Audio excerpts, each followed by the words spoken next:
Bun venit la etalarea pentru ascendent lună soare în Gemeni. Să vedem ce avem pentru voi.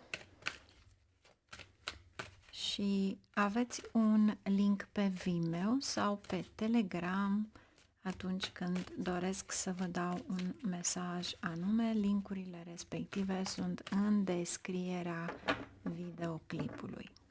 Pentru cei interesați, bineînțeles. Să vedem ce avem, dar am fost tentată să mă uit la sfârșit și aici aveți eremitul. Poate unii dintre voi sunteți tentați să cercetați ceva care are de-a face cu ceva antic, doriți să căutați mai multe informații, dar nu e de acum, e de ceva timp, poate câteva luni de zile și încă încercați să faceți aceste lucruri, iar aici aveți Regina de spade, Asul de cupe, 9 de cupe.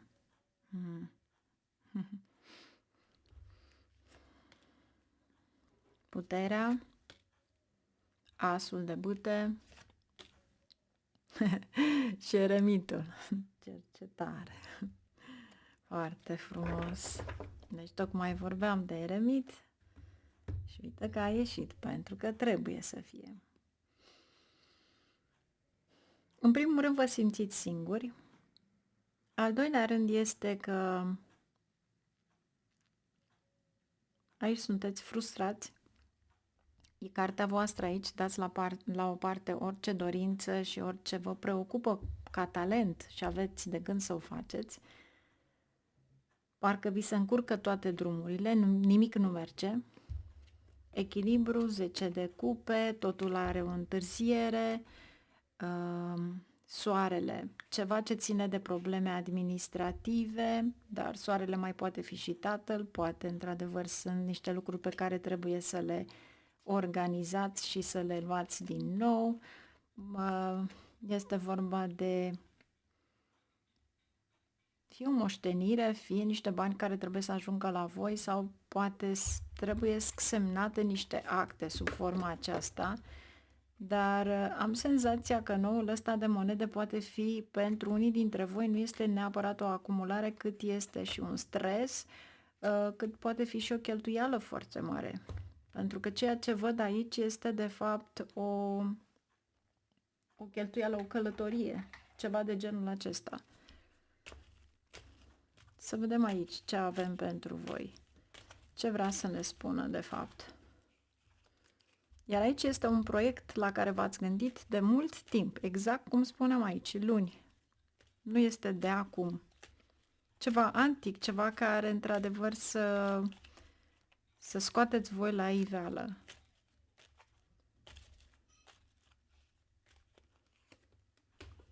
Moartea. Ceva care ține de misticism, secret, 8 de spade, parcă vă este teamă să abordați, dar de fiecare dată când abordați ceva de genul acesta, să știți că se termină, pur și simplu pleacă. Aici este legat iarăși poate de religie, misticism. Regina de bâte, voi încercați pe cât posibil să împingeți lucrurile să le faceți. Amândouă. Aveți de-a face cu cineva imatur? E o relație din care nu știți cu siguranță ce vă doriți? Sau poate unul din copiii voștri, cei care aveți tineri, călătoresc. Aici au foarte multe vești neașteptate sau poate chiar poate vor avea pe cineva în viața lor. Planurile pe care voi vi le faceți în a călători și încă ceva, este ceva foarte mare. Poate fi o cercetare, vă costă foarte mulți bani. Judecata și lumea vă întorc toate lucrurile pe dos. altceva ați văzut aici cu 9 de cupe și altceva este de fapt în realitate. Eu v-aș spune o mare atenție la bani. Pentru că va fi ceva costisitor.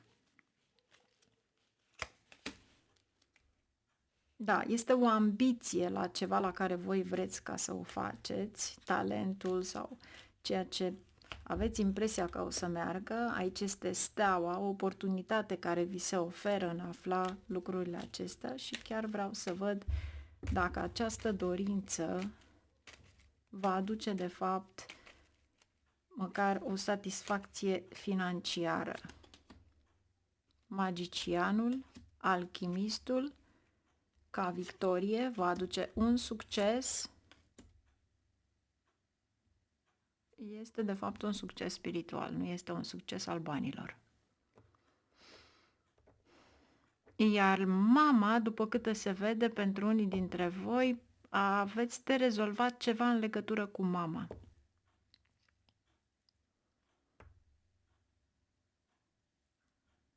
Fie ține de o moștenire, fie ține de ceva la care voi trebuie să le aranjați.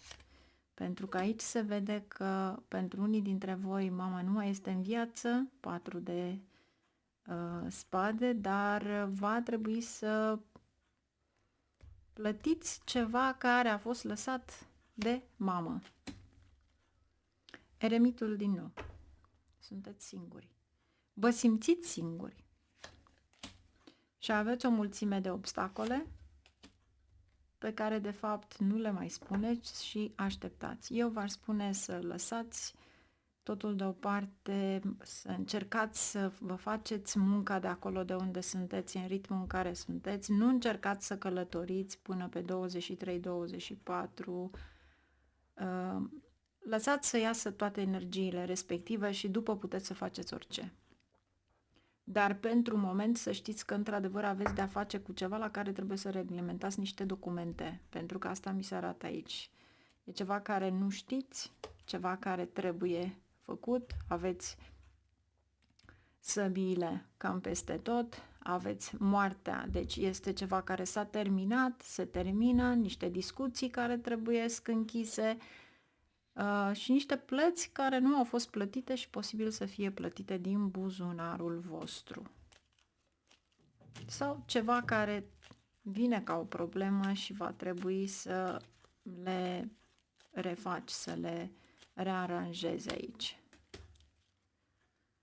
4 de cupe și 9 de cupe. Deci se repetă 9 de cupe și 4 de cupe. Ceea ce îți dorești nu este tocmai ceea ce vine. Este o dezamăgire. Și în general să știți că atunci când aveți foarte multe cupe, înseamnă că unii dintre voi chiar aveți probleme cu apa. Deci verificați să nu aveți scurgeri de apă, pentru că scurgerile de apă vă aduc pierderi de bani. Am făcut un curs cu remedii. Remediile respective pot fi vizionate și unul câte unul sau cursul tot cumpărat ca închiriere. Veți avea acolo o multitudine de remedii.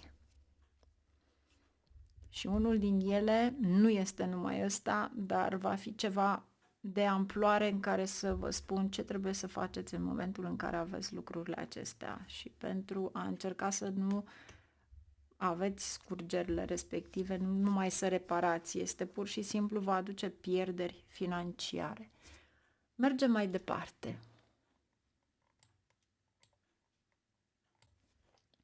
Ascendent, lună, soare pentru balanță.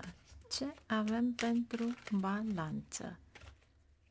Ce trebuie să știe balanțele?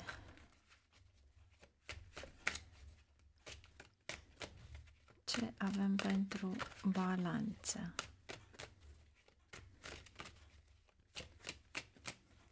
Și vizionați sau mergeți pe Telegram să vedeți videoclipul pe care l-am pus unii dintre voi.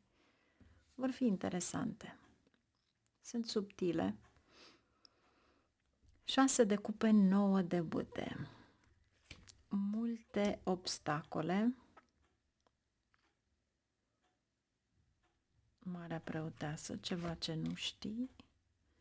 Regele de cupe, cavalerul de monede și magicianul.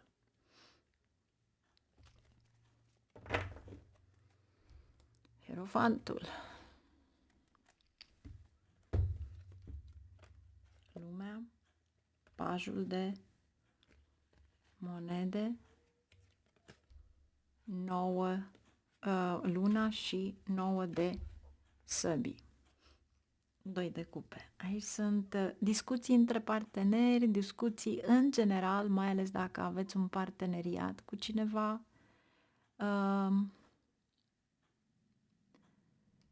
Dacă aveți de-a face cu ceva la care trebuie să semnați, hierofantul acesta este un semnal de alarmă pentru că are de-a face cu comunitatea respectivă sau afacerea sau compania la care lucrați sau poate chiar cumpărați marfă pentru a face ceva. E bine, aici este semnal de alarmă pentru că magicianul nu se împacă de fapt niciodată cu hierofantul. El este un alchimist, iar aici este tradiționalismul. Dar aici aveți de-a face cu Saturn. O muncă asiduă care de fapt nu va aduce un câștig. Să vedem acum ce aveți aici. Ce ar trebui să știți? 5 de monede veți cheltui. Parcă zici că sunteți prinși în ceva în care se repetă și nu se mai termină. Exact ca acest magician, semnul infinitului. Vi se dă o oportunitate, dar de fapt nu ajungeți acolo. E un fel de astăzi decideți ceva și peste 5 minute, 10 minute, ok, schimbăm.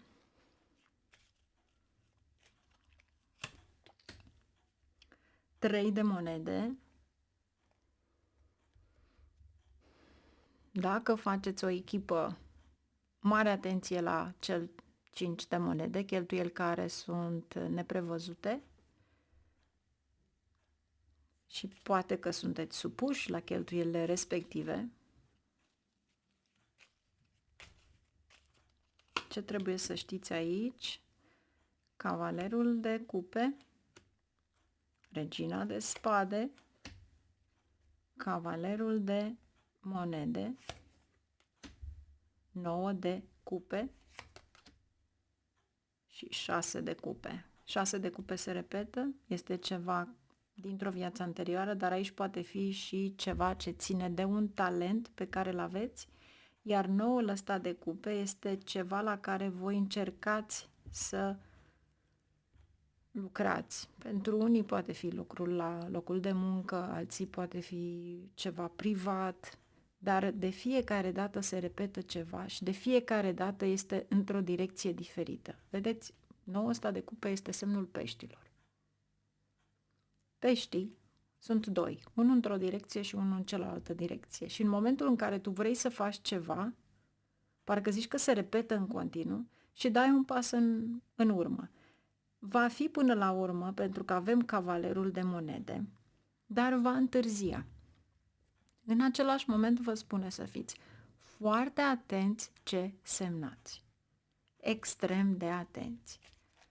Dacă eventual aveți un contract de muncă, dacă aveți, încercați pe cât posibil, poate să fie peste o dată, dar oricât ar fi și mai târziu când în această perioadă este o perioadă de încercare pentru toți, de fapt, evitați să faceți niște lucruri. Dacă nu puteți, bineînțeles, nu puteți să așteptați până pe 23-24 februarie, e ok, dar citiți. Încercați să aflați mai multe detalii pentru că aici este de fapt imaginea și a asigurărilor. Este ca și cum te duci să-ți asiguri o mașină nouă de 20.000 de euro și cel care ți-o asigură total loss, adică dacă eventual se întâmplă ceva care nu mai poate fi salvată, tehnic, mecanic, mașina respectivă la jumătate de preț. Adică trebuie să fiți foarte atenți la ce semnați.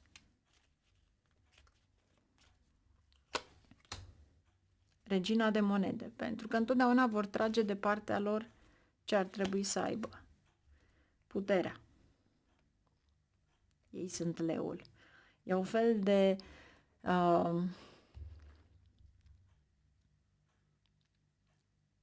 a crede în a câștiga ceva la un casino. Dacă vrei să câștigi la un casino, înseamnă că trebuie să cumperi, să-ți faci un casino, nu să mergi la casino să joci. Pentru că acel câștig va fi al patronului, nu va fi al tău. Exact asta îți spune aici. Și ești în dilemă. Iar aici aveți și niște discuții administrative sau poate cu tatăl.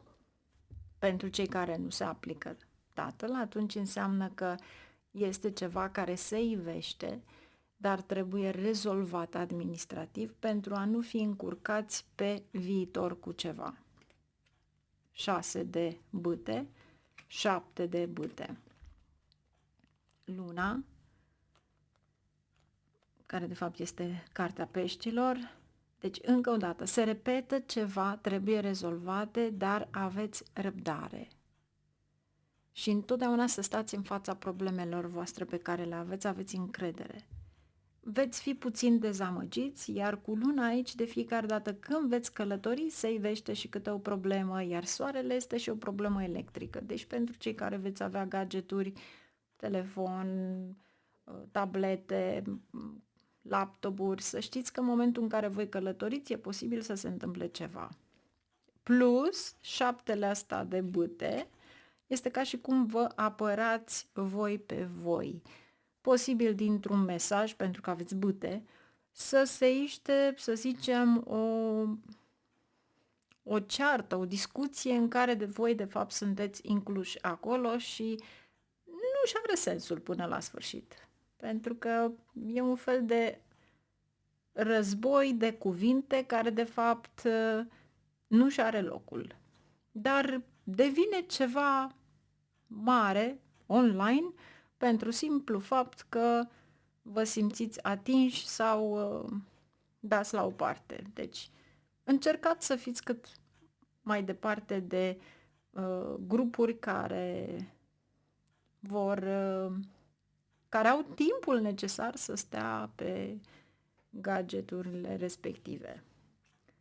Mergem mai departe. Ascendent, lună, soare, vărsător. Să vedem ce avem pentru vărsători.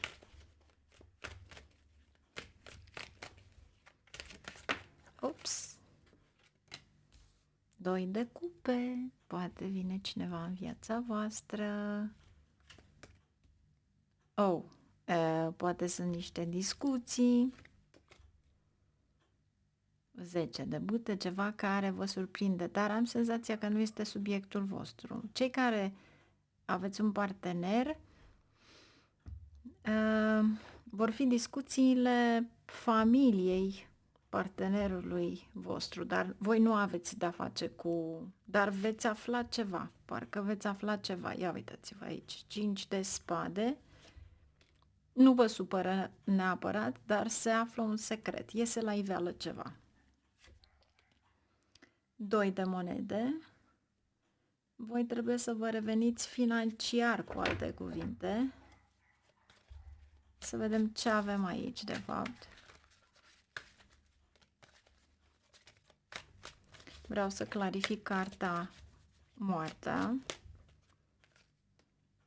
7 de monede și 9 de cupe. Iar aici avem asul de bâte, 3 de bâte, 2 de bâte, regina, 10 de monede, împărăteasa. Am senzația aici că este ceva la care voi vreți să lucrați sau ceva la care o planificați, să zicem. Pentru unii dintre voi, dacă este de are de-a face cu o călătorie în străinătate, nu închideți nimic până pe 23-24, pentru că veți fi frustrați.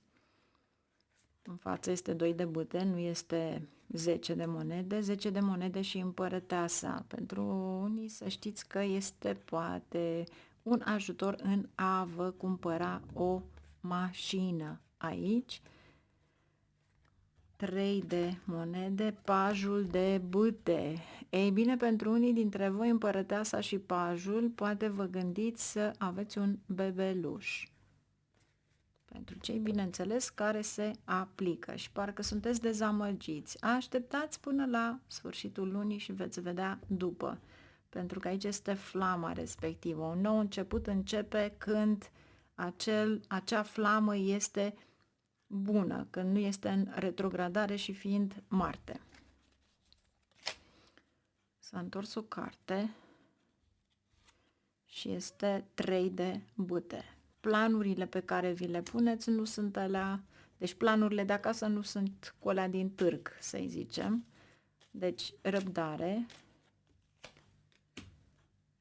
Cavalerul de cupe poate fi membru de familie, un copil, un tânăr, se depune un efort poate în studii, dar eu v-aș spune să nu puneți acum absolut nimic, nici măcar o cerere, pentru că moartea este aici și asta înseamnă că veți fi respinși. 2 de cupe, o frustrare în funcție de planurile pe care le aveți, fie că sunteți căsătoriți, fie că sunteți singuri, parcă nu vă mai încredeți în a avea o relație. E un fel de lecție, să zicem, sau pentru unii dintre voi cinciul acesta de spade a străit ceva care bate filmul, să zicem, și nu doriți să se repete și nici nu aveți nevoie. Și parcă nu vă mai impresionează. Luna. Cam tot ce încercați să faceți parcă merge în toate direcțiile, dar vedeți aici luna vă arată ceva. Fie vă bazați poate pe cineva care vă sfătuiește și faceți cum este sfatul respectiv, dar până la urmă vă dați seama că nu este bine, fie vă sfătuiesc alții și voi sunteți încăpățânați și nu o faceți, și până la sfârșit vedeți că ei aveau dreptate. Adică are 2 tăișuri. E o răsucire, să-i zicem. Să vedem ce secrete avem aici cu pajul de cupe, 7 de monede și 9 de cupe. O dorință pe care voi o doriți. Da, pentru unii dintre voi, posibil acesta să fie un copil, dorința de a avea un copil, care pentru unii dintre voi poate vă dați seama că nu mai este timpul, sau poate chiar împărtășiți acest lucru. E ceva la care v-a frământat poate de mult timp. 9 de cupe, împăratul.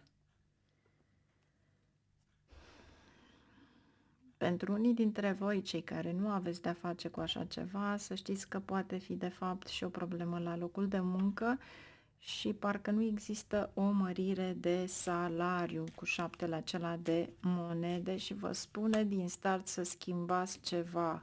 10 de bâte, o perioadă grea care se va termina, dar eu v-aș spune că acea perioadă să se termine și obstacolele așteptați, după care puteți să faceți, sau mai bine zis să căutați ceva nou. 2 de monede, 9 de spade, turnul, ceva neașteptat, parcă vă stresează, decizii pe care le luați, dar care din start revin, asul și nebunul. Nu pleca încă dintr-un loc până nu știi exact despre ce este vorba în alt loc. Dacă vrei să schimbi într-adevăr serviciul, așteaptă, mai așteaptă puțin.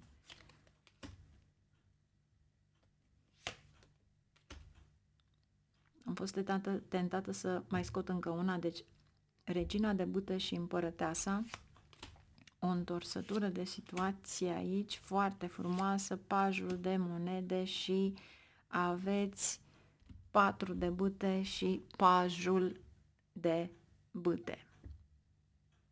Așteptați puțin și veți avea o mare surpriză. Aici este ceva extraordinar de frumos care va aduce succes, dar mai așteptați puțin. Iar dacă eventual trebuie sau aveți ceva de făcut pe temă de educație, nu aplicați încă,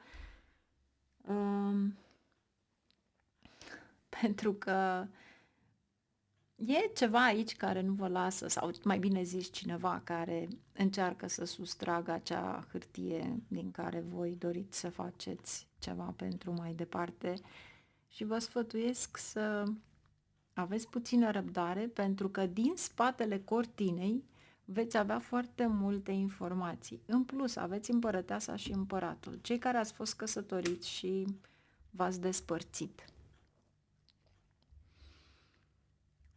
Din familia celui cu care v-ați despărțit veți auzi foarte multe discuții secrete, ceva de genul care vă surprinde, vă lasă șocați. Iar turnul cu doiul acesta de monede, posibil să vă vină poate vreo chitanță sau vreo plată la gaz, la orice ar fi, ceva care vă șochează turnul. E ceva la care nu vă așteptați. Dar e bine să vă informați pentru a ști despre ce este vorba. Poate pentru unii este un șoc la un cost mic, dar pentru unii poate fi ceva extraordinar de mare. Numai bine, la revedere!